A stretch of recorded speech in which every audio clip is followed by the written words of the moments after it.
السلام علیکم ورحمۃ اللہ وبرکاتہ۔ سامعین ذی وقار، میں غلام مصطفیٰ اپنے چینل پیام اسلام سے آپ سے مخاطب ہوں۔ درس قرآن کے سلسلہ میں آج کا ہمارا سبق سورۃ آل عمران آیت نمبر 81 اور 82 پر مشتمل ہے۔ اعوذ باللہ من الشیطان الرجیم، بسم اللہ الرحمن الرحیم۔ وَإِذْ أَخَذَ اللَّهُ مِيثَاقَ النَّبِيِّينَ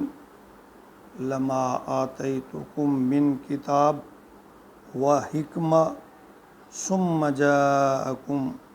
رَّسُولٌ مُّصَدِّقٌ لِّمَا مَعَكُمْ لَتُؤْمِنُنَّ بِهِ وَلَتَنصُرُنَّهُ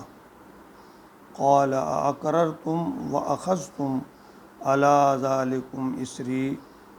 قالوا أقررنا قال فاشهدوا وأنا معكم من الشاهدين فمن تولى بعد ذلك فأولئك هم الفاسقون۔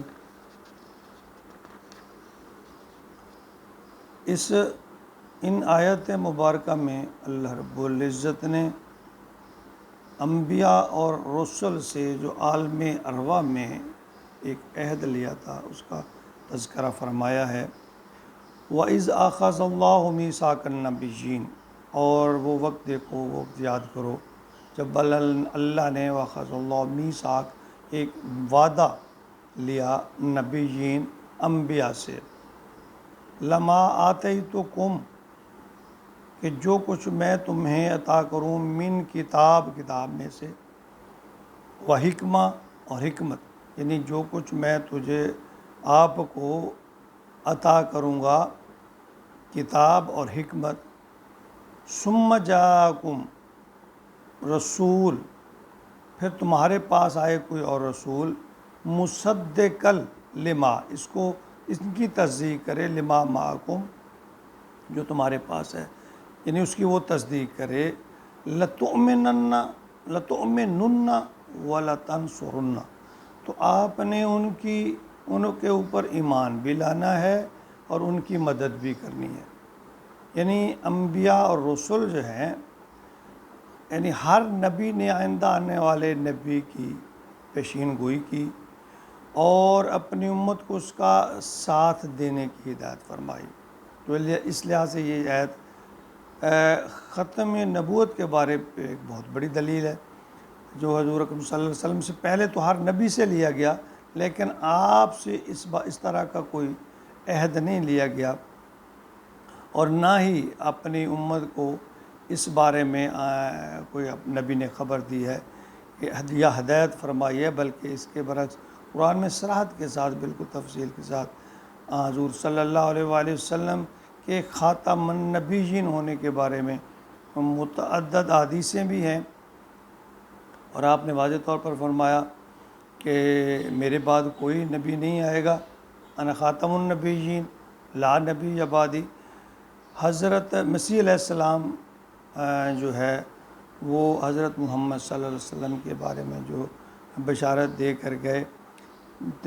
دیگر انبیاء کی کتابوں میں بھی ایسی بشارت، ہر کتاب میں ایسی بشارت ہے۔ انجیل برنباس کا کوئی صفحہ ایسا نہیں ہے جس میں رسول اللہ صلی اللہ علیہ وسلم کی آمد کی بشارت نہ دی گئی ہو۔ قال اقررتم، تو اللہ فرماتے ہیں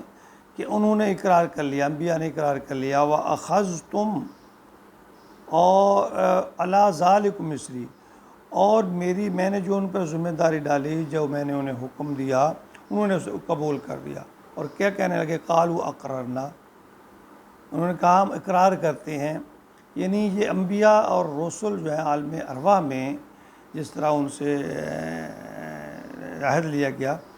تو اسی طرح تمام ارواح انسانی جو ہیں ان سے بھی عہد الست جسے کہتے ہیں، الست بربکم قالوا بلا، کہ کیا میں تمہارا رب نہیں ہوں؟ تو سب نے کہا ہاں بے شک ہے۔ تو اسی طرح جنہیں نبوت دی گئی، نبوت سے سرفراز کیا گیا، ان کی ارواح سے بھی اللہ تعالیٰ نے اضافی طور پر یہ جو ہے نا عہد لیا۔ کہ تم اپنی امت کو یہ ہدایت کرتے جانا کہ جو نبی بھی تمہارے بعد آئے گا تو ہم نے اس کے اوپر ایمان لانا ہے، اس کی مدد کرنا ہے۔ قال فاشہدوا، اللہ تعالیٰ نے کہا اب اچھا اب میں تم پر گواہ ہوں، وَأَنَا مَعَكُم مِّنَ الشَّاہِدِينَ، اور اللہ نے کہا کہ اچھا اب تم گواہ ہو، قال فاشہدوا گواہی دو، وَأَنَا مَعَكُم مِّنَ الشَّاہِدِينَ، اور میں بھی تمہارے اوپر اس بات کا گواہ ہوں۔ فمن تولا، تو جس نے، اب یہاں اللہ نے تھوڑا سا سخت لہجہ اختیار فرمایا کہ فمن تولا، جس نے منہ موڑا اس سے، بعد ذالک، بعد اس کے، یعنی اس بات کو ماننے کے بعد،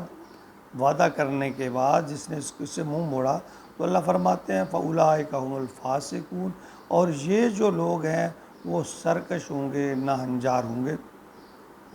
یعنی اللہ رب العزت نے انبیاء کرام سے، یہ تمام انبیاء سے عہد لیا تھا کہ اگر تمہاری موجود، اور 12 روایت میں یہ آتا ہے کہ نبی اکرم صلی اللہ علیہ وسلم کے بارے میں یہ عہد لیا گیا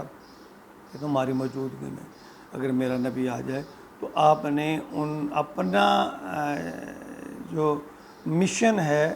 جو شریعت ہے، اس کو چھوڑ کر آپ نے اس نبی کی پیروی کرنی ہے۔ تو اسی طرح حضرت عیسیٰ علیہ السلام کے بارے میں جو آتا ہے کہ عیسیٰ علیہ السلام قرب قیامت پر اس دنیا میں اللہ تعالیٰ انہیں واپس بھیجیں گے، تو وہ حضرت عیسیٰ علیہ السلام نبی یا پیغمبر بن کر نہیں آئیں گے، بلکہ وہ نبی اکرم صلی اللہ علیہ وسلم کے متبع تابع بن کر آئیں گے۔ آپ صلی اللہ علیہ وسلم کی ہی شریعت اس کو اپنائیں گے اور اسی کی تبلیغ کریں گے۔ یعنی یہ نبی پاک صلی اللہ علیہ وسلم کے خاتم النبیین ہونے کی بھی ایک دلیل ہے کہ اللہ تعالیٰ نے آپ پر نبوت کا جو سلسلہ ہے وہ بند کر دیا۔ اور پھر قرآن پاک میں ہے،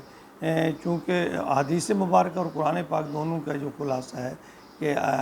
فرمایا گیا کہ اب چونکہ اور نبی نہیں آئے گا تو تمہاری امت میں سے جو لوگ ہیں اللہ کے پیغام کو، ان کی ذمہ داری ہے کہ اس پیغام کو آگے پھیلائیں۔ نبی پاک صلی اللہ علیہ وسلم نے فرمایا، واضح حدیث ہے کہ چونکہ میرے بعد نبی نہیں آئے گا، اب یہ ذمہ داری آپ پر ہے کہ آپ نے میرا پیغام لوگوں تک پہنچانا ہے۔ یعنی جو حاضر ہیں، متعدد بات آپ نے فرمایا، اور خاص طور پہ خطبہ الوداع کے موقع پر کہ جو پیغام آپ نے سنا، جو لوگ یہاں موجود ہیں، یہ پیغام ان لوگوں تک پہنچائیں جو یہاں موجود نہیں ہیں۔ تو اللہ رب العزت ہمیں اپنے نبی کا جو مشن ہے، جو آپ کا شریعت ہے، اس کو آگے پھیلانے کی جو ذمہ داری ہمارے اوپر اللہ تعالیٰ نے ڈالی ہے، اللہ تعالیٰ ہمیں توفیق عطا فرمائے کہ ہم اس کو دنیا تک، دوسرے لوگوں تک اس کو پھیلائیں۔ اللہ کا یہ پیغام، نبی صلی اللہ علیہ وسلم کا یہ پیغام لوگوں تک پہنچائیں، یہ ہماری ذمہ داری میں شامل ہے۔ کیونکہ 1400 سال کا عرصہ گزر گیا، 1450 سال کہ نبی اکرم صلی اللہ علیہ وسلم پردہ فرما گئے اس دنیا سے، تو اب چونکہ کوئی نبی نہیں ہے، یہ ساری ذمہ داری امت محمدیہ پر ہے کہ وہ اللہ اور اللہ کے رسول کا پیغام لوگوں تک پہنچائیں۔ اسی سلسلے میں بھی اپنی تئیں یہ اس کو سیکھنے اور اس کو پیغام کو آگے پہنچانے کی کوشش کرتا ہوں۔ آپ بھائیوں، بہنوں، عزیزوں، سب سے گزارش ہے کہ میرے اس پیغام کو اگر آپ کو پسند آئے تو دوسروں تک بھی پھیلائیں، پہنچائیں، اور میرے اس چینل کو یوٹیوب پہ سبسکرائب کر لیں، اور اگر آپ فیس بک استعمال کرتے ہیں تو اس پہ فالو کر لیں، تاکہ آنے والی میرے جو ویڈیو ہے درس کا، قرآن کا جو درس ہے وہ آپ تک پہنچتا رہے۔ اللہ تعالیٰ ہمیں سارے کام میں اخلاص نصیب فرمائے، آمین۔